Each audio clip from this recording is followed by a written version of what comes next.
नमस्कार दोस्तों, आप सभी का स्वागत है आपके अपने YouTube चैनल मैथ्स वर्ल्ड पर। दोस्तों, आज हम लोग लूसेंट जनरल साइंस यानी लूसेंट सामान्य विज्ञान का फिजिक्स का लेक्चर नंबर 51 देखेंगे। आज का लेक्चर होगा 51 नंबर लेक्चर। अगर आप लोगों ने 50 तक नहीं देखा है तो जाकर के पहले 50 लेक्चर तक जरूर देखिए, जो कि आपके आगामी एसएससी रेलवे के एग्जाम के लिए काफी महत्वपूर्ण होगा।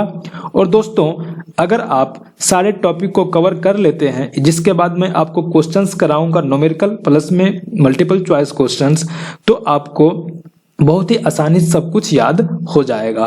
तो जाकर के पहले 50 तक आप लोग देखिए, जरूर देखिए, प्लेलिस्ट बना हुआ है।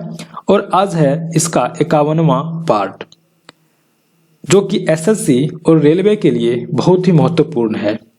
तो चलिए, आज का सेशन में हम लोग पढ़ेंगे लेंस की क्षमता। तो लेंस की क्षमता यानी पावर ऑफ लेंस। लेंस की क्षमता कहने का मतलब होता है कि लेंस की पावर जो है, सो अगर कोई लेंस वस्तु का प्रतिबिंब बड़ा बनाता है, अगर कोई वस्तु छोटा सा है और उसको लेंस के सामने रखने से अगर उसका प्रतिबिंब बड़ा बने, ठीक है, कोई वस्तु छोटा सा है और लेंस के सामने रखने पर उसका प्रतिबिंब बड़ा बने, तो कितना बड़ा बनता है वह लेंस की क्षमता पर निर्भर करता है।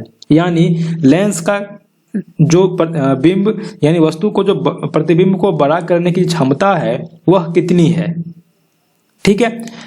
तो किसी लेंस की फोकस दूरी का व्युत्क्रम उसकी क्षमता कहलाती है। एक ही लाइन में यहां पर लिखा हुआ है कि किसी लेंस की फोकस दूरी का व्युत्क्रम यानी उसका जो रिवर्स होगा, यानी कि उसका जो एक बट्टा करके लिखेंगे तो उसकी क्षमता कहलाती है। यानी क्षमता यानी पावर ऑफ लेंस बराबर हो जाएगा 1/f, यानी फोकस दूरी के व्युत्क्रम को लेंस की क्षमता कहा जाता है। अब यहां पर एक बात आपको समझना है कि फोकस दूरी का व्युत्क्रम है यानी इनवर्स है, ठीक है। तो क्षमता, अगर फोकस दूरी बढ़ती है, लेंस की फोकस दूरी बढ़ती है तो उसकी क्षमता कम हो जाएगी, और अगर फोकस दूरी कम होती है तो उसकी क्षमता बढ़ेगी, क्योंकि दोनों को एक दूसरे के अपोजिट हो रहा है, इनवर्सली प्रोपोर्शनल है। एक बढ़ने से एक घटेगा। अगर फोकस दूरी बढ़ेगी तो क्षमता घटेगी, क्षमता घटेगी तो फोकस दूरी बढ़ेगी। तो इनवर्सली प्रोपोर्शनल यानी व्युत्क्रम कहने का यही मतलब होता है। और एक कंडीशन यहाँ पर क्या है कि यहाँ पर फोकस दूरी जो हम लेंगे वो लेंगे किसमें, मीटर में। ये आपका बहुत ही इंपॉर्टेंट कंडीशन है, आपका न्यूमेरिकल इसी से आएगा। अभी मैं आपको एक दो न्यूमेरिकल भी इस पर बना के बताऊंगा। तो लेंस की क्षमता यानी आपको समझना कि लेंस क्षमता क्या होता है। किसी भी वस्तु को जो बड़ा प्रतिबिंब बनाता है लेंस, तो कितना बड़ा प्रतिबिंब बनाएगा वह लेंस की क्षमता पर निर्भर करता है। अब यदि लेंस की क्षमता हमको निकालना हो और फोकस दूरी सेंटीमीटर में दिया हुआ हो, ये तो फॉर्मूला हो गया जब फोकस दूरी मीटर में दिया हुआ हो। अब यदि फोकस दूरी सेंटीमीटर में दिया हुआ हो तो उसका लेंस का जो क्षमता होगा वो हो जाएगा 100/f, ठीक है। 100 क्यों होगा, क्योंकि 1 मीटर में 100 सेंटीमीटर होता है, इसलिए जब लेंस का फोकस दूरी सेंटीमीटर में दिया हुआ हो तो लेंस की क्षमता हो जाएगा 100/f, और जब लेंस की फोकस दूरी मीटर में दिया हुआ हो तो लेंस की क्षमता 1/f के बराबर होती है। इस टॉपिक से एक बहुत ही शानदार क्वेश्चन आपके एग्जाम में आता है कि लेंस की क्षमता का एसआई मात्रक क्या होता है। लेंस की क्षमता का एसआई मात्रक क्या होता है। तो अगर इस फॉर्मूला से हम लोग निकालेंगे तो लेंस की क्षमता का मात्रक हो जाएगा प्रति मीटर, और इसी को हम लोग बोलते हैं क्या, डायऑप्टर, ठीक है, डायऑप्टर। तो लेंस की क्षमता का एसआई मात्रक अगर आपको पूछे तो वो हो जाएगा डायऑप्टर, ठीक है। लेंस की क्षमता का एसआई मात्रक क्या होगा, डायऑप्टर। अब आगे कह रहा है कि 1 मीटर फोकस दूरी वाले लेंस की क्षमता 1 डायऑप्टर होती है। अब 1 मीटर फोकस दूरी, यहाँ पर P बराबर क्या हमने पढ़ाया अभी, 1/f, जहां पर f होगा मीटर में। अब f का मान अगर 1 हो जाए तो P बराबर 1/1 बराबर कितना, 1 डायऑप्टर। डायऑप्टर को हम लोग D से डिनोट करते हैं। यहाँ से हो जाएगा कि 1 मीटर फोकस दूरी वाले लेंस की क्षमता एक डायोप्टर होती है। अब दोस्तों यहाँ पर एक बहुत ही शानदार लाइन लिखा हुआ है कि उत्तल लेंस की क्षमता धनात्मक व अवतल लेंस की क्षमता ऋणात्मक होती है। ये बहुत ही इंपॉर्टेंट लाइन है, इससे बार बार एग्जाम में क्वेश्चंस आते हैं कि उत्तल लेंस की क्षमता कैसी होती है। आपका ऑप्शन धनात्मक, ऋणात्मक, दोनों, इनमें से कोई नहीं दे देगा, तो आपका आंसर हो जाएगा धनात्मक। क्यों होती है धनात्मक उत्तल लेंस की क्षमता? तो उत्तल लेंस का जो फोकस दूरी होता है वो होता है पॉजिटिव यानी धनात्मक, और अवतल लेंस का जो होता है वो होता है निगेटिव यानी ऋणात्मक। अब फोकस दूरी धनात्मक है तो P बराबर 1/f होता है। अगर f धनात्मक है तो पावर भी क्या हो जाएगा? पावर भी पॉजिटिव हो जाएगा यानी धनात्मक हो जाएगा। और P बराबर क्या होता है? 1/f। यहाँ पर f अगर निगेटिव में है तो पावर भी हो जाएगा निगेटिव में। यहाँ तक आपको समझ में आ गया? यहाँ से इस टॉपिक से कितने क्वेश्चंस आएंगे एग्जाम में? सबसे पहली बात, आपको क्वेश्चन आएगा कि फोकस किसी भी लेंस की क्षमता का फॉर्मूला क्या होता है? फॉर्मूला होता है P बराबर 1/f। ठीक है, तो 1/f, जहां पर f क्या होना चाहिए? मीटर में होना चाहिए। अगर f सेंटीमीटर में है तो 100/f हो जाएगा। अगर f सेंटीमीटर में है तो P बराबर 100/f हो जाता है। और दूसरा क्वेश्चन आपके एग्जाम में आएगा कि लेंस की क्षमता का SI मात्रक क्या होता है? तो लेंस की क्षमता का SI मात्रक जो होता है वो होता है डायोप्टर। ठीक है, अब तीसरा क्वेश्चन इससे आएगा कि उत्तल लेंस की क्षमता कैसी होती है? ऋणात्मक धनात्मक कैसी होती है? तो उत्तल लेंस की क्षमता होती है धनात्मक, अवतल लेंस की क्षमता होती है ऋणात्मक। क्यों होती है ये मैंने आपको अभी बताया। अब इससे कुछ न्यूमेरिकल क्वेश्चंस भी आ सकते हैं जो कि मैं अभी आपको बताता हूं। दोस्तों अब हम लोग एक न्यूमेरिकल क्वेश्चन देखते हैं। क्वेश्चन में क्या कह रहा है कि उत्तल लेंस के सामने कोई वस्तु 10 सेंटीमीटर की दूरी पर रखी है। उत्तल लेंस के सामने कोई वस्तु 10 सेंटीमीटर की दूरी पर रखी है जिसका प्रतिबिंब लेंस से 10 सेंटीमीटर की दूरी पर बनता है। लेंस की क्षमता ज्ञात करें। क्या क्वेश्चन कह रहा है कि कोई उत्तल लेंस है, उसके सामने कोई वस्तु 10 सेंटीमीटर दूरी पर रखी है। कोई अगर ये उत्तल लेंस है, ठीक है, तो ये मुख्य अक्ष है, इसके सामने कोई वस्तु 10 सेंटीमीटर की दूरी पर रखी हुई है। यहां से कितना दूरी है? यहाँ पर ये वस्तु है जो कि 10 सेंटीमीटर दूरी पर रखी हुई है। अब कह रहा है कि इसका जो प्रतिबिंब है वह लेंस से 10 सेंटीमीटर की दूरी पर बनता है। अब इससे जो ये प्रतिबिंब है वो कहाँ बनता है? लेंस से 10 सेंटीमीटर की दूरी पर बनता है। कहीं यहाँ पर बनता होगा, ठीक है, एक अगर यहाँ से गुजरेगा तो कहीं कहाँ पर? यहाँ पर बनता होगा। ठीक है, तो यहाँ से जो यहाँ की दूरी है वो भी कितना है? 10 सेंटीमीटर है। ठीक है, और आपको पता है कि हम लोग जो वस्तु की दूरी लिखते हैं उसको लिखते हैं U से, और प्रतिबिंब की दूरी को V से, और फोकस दूरी को F से। तो लेंस की क्षमता निकालने के लिए हमको क्या करना पड़ेगा? सबसे पहले फोकस दूरी निकालना पड़ेगा। यहाँ पर वस्तु की दूरी कितना है? 10 सेंटीमीटर दिया हुआ है, और ये लेंस के बाएं साइड में है, तो बायां साइड वाला निगेटिव होता है, तो ये जो U हो जाएगा वो -10 सेंटीमीटर हो जाएगा।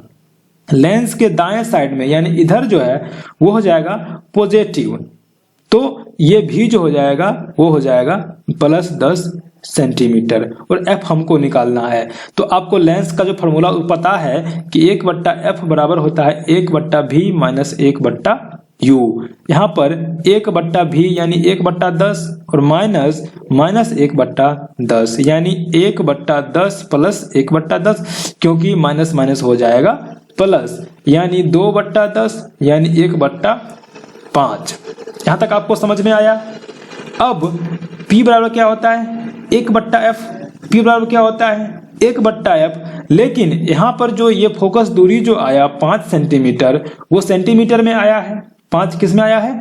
सेंटीमीटर में आया है। तो यहाँ पर P का जो फॉर्मूला सेंटीमीटर पर लगाएंगे क्या हो जाएगा? P बराबर 100/f। जब f सेंटीमीटर में हो तो P 100/f यानी 100/5 यानी कितना? 20 डायोप्टर। यहां तक समझ में आ गया आपको? कि कैसे न्यूमेरिकल सॉल्व होता है। न्यूमेरिकल में सबसे पहले आपको चेक करना है कि आपको दिया हुआ क्या है और आपको निकालना क्या है। क्वेश्चन में जरूर कुछ न कुछ आपको दिया रहेगा जिससे कि आपका आंसर निकालने में आसानी हो जाएगा, बस आपको निकालने आना चाहिए। तो चलिए अब आगे बढ़ते हैं। अब आज का दूसरा टॉपिक है कि संयुक्त लेंस जो होता है, जैसे कि दो लेंस को, तीन लेंस को अगर हम सटा करके रखते हैं तो उसका जो फोकस दूरी होगा, जो कि कंबाइंड फोकस दूरी होगा, वो क्या होगा। तो मैंने आपको प्रीवियस टॉपिक में पढ़ाया था कि संयुक्त लेंस की फोकस दूरी निकालने का। अगर इसकी फोकस दूरी f1 हो, इसकी फोकस दूरी f2 हो, इसकी फोकस दूरी f3 हो, तो मैंने आपको बताया था कि एक और संयुक्त फोकस लेंस, संयुक्त जो लेंस है, संयुक्त तीनों मिलाकर के जो लेंस बना है, उसकी फोकस दूरी अगर कैपिटल F हो तो 1/f बराबर 1/f1 plus 1/f2 plus 1/f3, ये मैंने आपको बताया था। तो यहां से अगर संयुक्त लेंस की जो ये अगर पावर हो जाए तो 1/f पावर होता है, पावर बराबर P1 plus P2 plus P3 हो जाएगा। यानी अगर हम 2 या 2 से अधिक लेंस को सटा करके रखेंगे, तो उसका जो पावर होगा अलग अलग दोनों का वो जुड़ जाएगा, तो संयुक्त लेंस जो है उसकी पावर यानी क्षमता हमको ज्ञात हो जाएगी। यानी क्या कह रहा है कि संयुक्त लेंस की क्षमता दोनों लेंसों के क्षमताओं के योग के बराबर होती है, अर्थात P बराबर P1 प्लस P2। अगर P1 माइनस 1.5 डायोप्टर है और P2 प्लस 2.5 डायोप्टर है तो P बराबर P1 प्लस P2 यानी माइनस 1.5 प्लस 2.5 बराबर प्लस 1 डायोप्टर। ठीक है।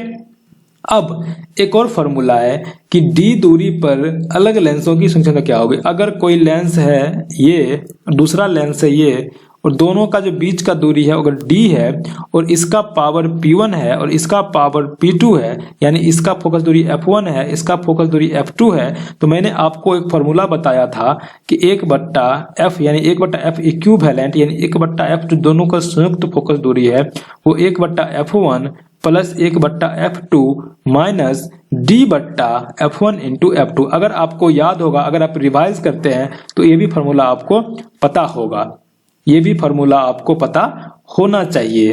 तो यहां पर क्या हो जाएगा, अगर दोनों का संयुक्त पावर P हो तो यहां पर ये हो जाएगा P1, क्या हो जाएगा P1 प्लस ये जो हो जाएगा वो हो जाएगा P2 प्लस ये हो जाएगा P1 इंटू P2, ऊपर में D से गुना है यानी D P1 इंटू P2। ये सब आपको रटने का जरूरत नहीं है, आप प्रीवियस वीडियो देखिए, आपको सब कुछ समझ में आ जाएगा। ठीक है दोस्तों, तो आपको उम्मीद करता हूं कि ये भी आपको समझ में आ गया है। तो चलिए अब आगे बढ़ते हैं।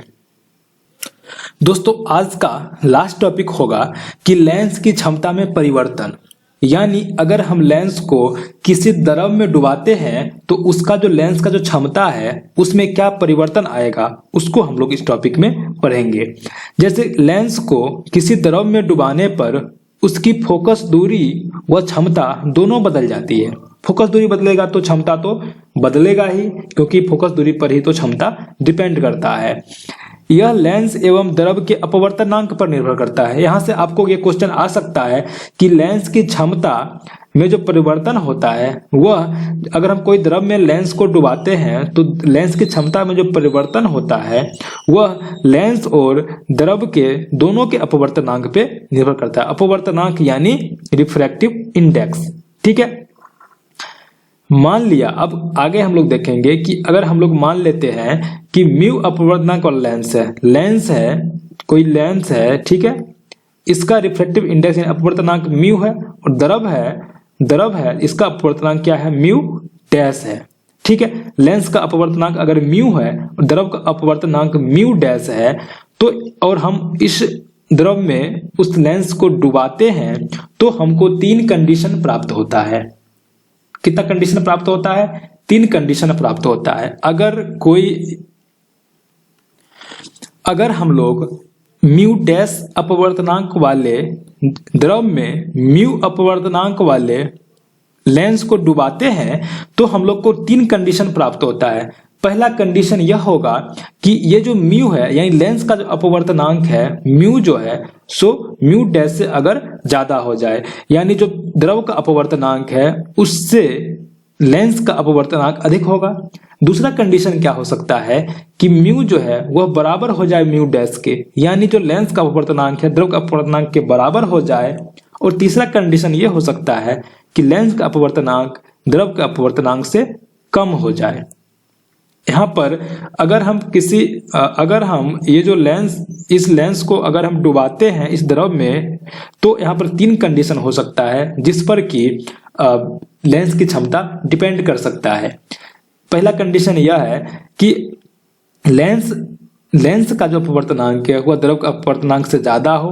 दूसरा कंडीशन है कि लेंस का अपवर्तनांक द्रव के अपवर्तनांक के बराबर हो जाए। तीसरा कंडीशन है कि लेंस का अपवर्तनांक द्रव के अपवर्तनांक से कम हो जाए। तो पहले कंडीशन में क्या है कि अगर लेंस का अपवर्तनांक द्रव के अपवर्तनांक से ज्यादा होगा तो लेंस की फोकस दूरी जो है वो हो जाएगी कम। लेंस की फोकस दूरी क्या हो जाएगी?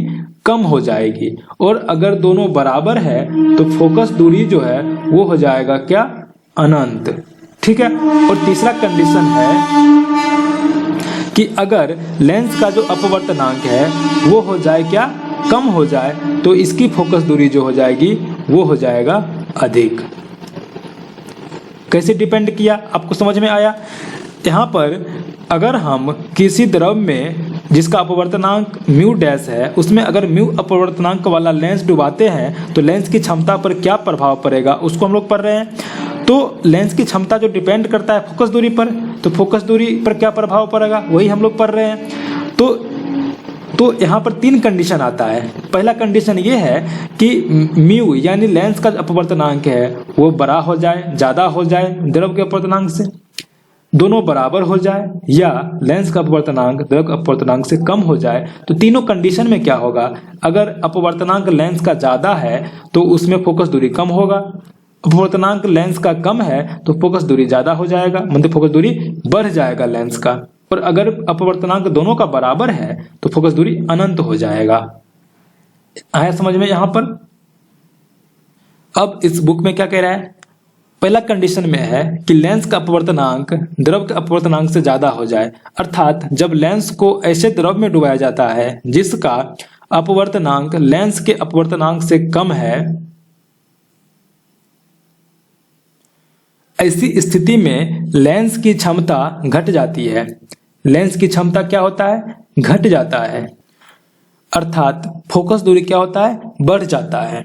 तो दोस्तों P बराबर क्या होता है? P बराबर 1/f। फोकस दूरी बढ़ेगा तो लेंस की क्षमता कम हो जाएगी। तो पहले कंडीशन में लेंस की क्षमता क्या हो जाएगी? कम हो जाएगी, लेकिन लेंस की प्रकृति पर कोई प्रभाव नहीं पड़ेगा। लेंस अगर उत्तल है तो उत्तल ही रहेगा, अवतल है तो अवतल ही रहेगा। चलिए हम लोग अब दूसरा पॉइंट देखते हैं। अब दूसरा कंडीशन है कि जब दोनों बराबर हो जाए, लेंस का जो अपवर्तनांक है वह द्रव के अपवर्तनांक के बराबर हो जाए, तो ऐसी स्थिति में लेंस की फोकस दूरी क्या हो जाएगी? अनंत हो जाएगी। ऐसी स्थिति में लेंस की फोकस दूरी हो जाएगी अनंत यानी इनफाइनाइट, जिससे उसकी क्षमता समाप्त हो जाएगी। क्या हो जाएगा? अगर हम लोग ऐसे द्रव में लेंस को डालते हैं जिसमें म्यू डैश के बराबर हो जाए, अगर द्रव का जो अपवर्तनांक है वो लेंस के अपवर्तनांक के बराबर हो जाए, तो इस कंडीशन में क्या होगा कि फोकस दूरी जो हो जाएगा इनफाइनाइट हो जाएगा, अनंत हो जाएगा। और P बराबर होता है 1/f, 1/f यानी 1 इनफाइनाइट बराबर 0, यानी क्षमता जो है डायरेक्ट 0 हो जाएगा। और लेंस जो है लेंस का भी प्रकृति बदल जाएगा। जो उत्तल रहे चाहे अवतल रहे, वो लेंस कैसा हो जाएगा? अब हो जाएगा समतल। ठीक है, समतल लेंस जैसा व्यवहार करने लगेगा क्योंकि उसका फोकस दूरी हो गया अनंत और पावर हो गया 0। तो समतल लेंस का पावर 0 होता है और फोकस दूरी क्या होता है? इनफाइनाइट होता है। तो यहाँ पर आपको ये समझ में आ गया होगा। और ऐसे द्रव में लेंस को डुबाने पर लेंस दिखाई नहीं देगा। लेंस क्या होगा? दिखाई नहीं देता है। ठीक है दोस्तों, चलिए आगे बढ़ते हैं। तीसरा कंडीशन है कि जब लेंस का अपवर्तनांक द्रव के अपवर्तनांक से कम हो जाए तो क्या होगा, यहाँ पर फोकस दूरी क्या हो जाएगा, तो अर्थात जब लेंस को ऐसे दूर में डुबाया जाता है जिसका अपवर्तनांक लेंस के अपवर्तनांक से अधिक होता है, ऐसी स्थिति में फोकस दूरी बढ़ जाती है जिससे उसकी क्षमता घट जाती है। इसके साथ साथ लेंस की प्रकृति भी बदल जाती है, अर्थात उत्तल लेंस अवतल लेंस की भांति और अवतल लेंस उत्तल लेंस की भांति काम करने लगता है। पहला कंडीशन में क्या था, पहला कंडीशन में क्या था कि जब क्या हो जाए, म्यू बड़ा हो जाए म्यू डैश से, यानी लेंस की अपवर्तनांक बड़ा हो जाए द्रव के अपवर्तनांक से, तो फोकस दूरी क्या होता था, फोकस दूरी बढ़ता था। फोकस दूरी क्या होता था, बढ़ता था, तो क्षमता क्या होता था, घटता था। लेकिन लेंस जो है सो समान रहता था। ठीक है, लेंस क्या होता था, समान रहता था, बदलता नहीं था। अगर उत्तल है तो उत्तल ही रहेगा, अवतल है तो अवतल ही रहेगा। दूसरा कंडीशन आया कि जब दोनों बराबर हो जाए, तो इसमें क्या हुआ, फोकस दूरी हो गया अनंत, तो P हो गया कितना, 0, और लेंस उत्तल रहे चाहे अवतल रहे वह काम करने लगा समतल के तरह। ठीक है, और तीसरा कंडीशन आएगा जब लेंस का अपवर्तनांक द्रव का अपवर्तनांक कम हो जाए, तो इसमें क्या होगा, इसमें फोकस दूरी बढ़ेगा और पावर घटेगा, लेकिन जो लेंस होगा वह बदल जाएगा। ठीक है, अगर उत्तल है तो अवतल हो जाएगा, और अवतल है तो क्या हो जाएगा, उत्तल हो जाएगा। ठीक है, यहां तक आपको समझ में आ गया। बस आज के लिए इतना ही। उम्मीद करता हूं आज का वीडियो आपको समझ में आ गया होगा।